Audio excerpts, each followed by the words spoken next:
ازيكم عاملين ايه؟ كل سنة وانتم طيبين. ايام والسنة الجديدة هتهل علينا، يا رب تكون افضل من السنوات اللي فاتت على الشعب المصري وعلى الوطن العربي كله.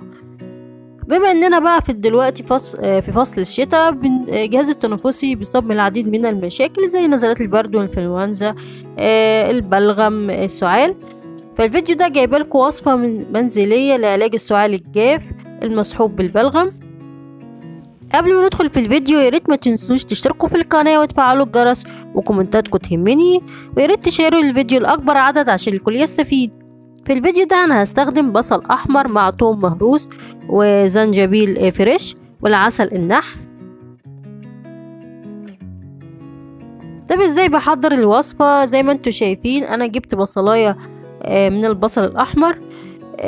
الوصفة هنا بستخدم فيها بصل أحمر، لأن البصل معروف إنه البصل الأحمر بالذات بيعالج السعال ونزلات البرد.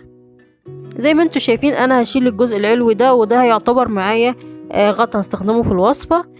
بعد كده بسكينة واشيل الحشو الموجود في البصلاية. زي ما انتوا شايفين كده معايا أنا بشيل الجزء ده كله.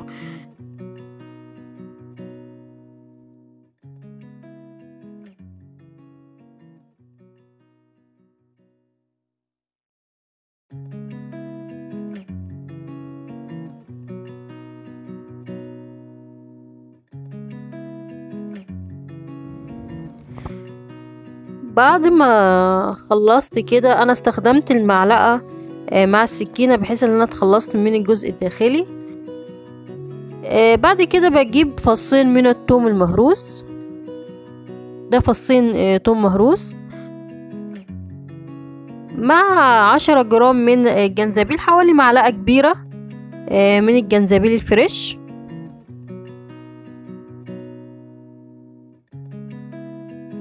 وبغطي الوصفة بالعسل النحل. لازم العسل النحل يغطي معايا المكونات. زي ما انتوا شايفين كده انا خلصت.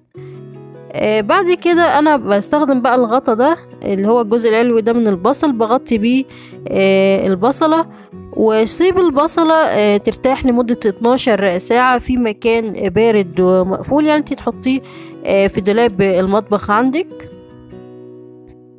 بس لازم تسيبيه يرتاح 12 ساعة.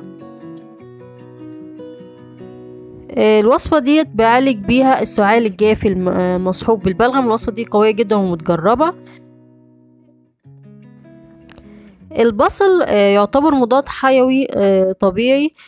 كمان البصل بيستعمل في علاج السعال الجاف المصحوب بالبلغم لقدرته على تهدئة القصيبات الهوائية. كمان له دور مهدئ ومرخي للأعصاب. كمان بيعالج التهابات الشعبية وكل مشاكل التنفس والربو. أما عسل النحل فهو غني بمضادات الأكسدة. العسل النحل يعتبر محارب الأول للبلغم، فبيعمل على تحليله وتفكيكه، بالإضافة أنه يعتبر من الحاجات اللي بتقوي جهاز المناعة. أما الثوم فيعتبر مضاد حيوي طبيعي بيعالج كل مشاكل نزلات البرد. والجنزبيل فهو برضو يعتبر مضاد حيوي وغني بمضادات الأكسدة المفيدة جدا في علاج نزلات البرد. وبكده نكون نهينا الفيديو. ياريت ما تنسوش تعملوا متابعة للصفحة ولايك وكومنت. دمتم صحة وعافية. سلام.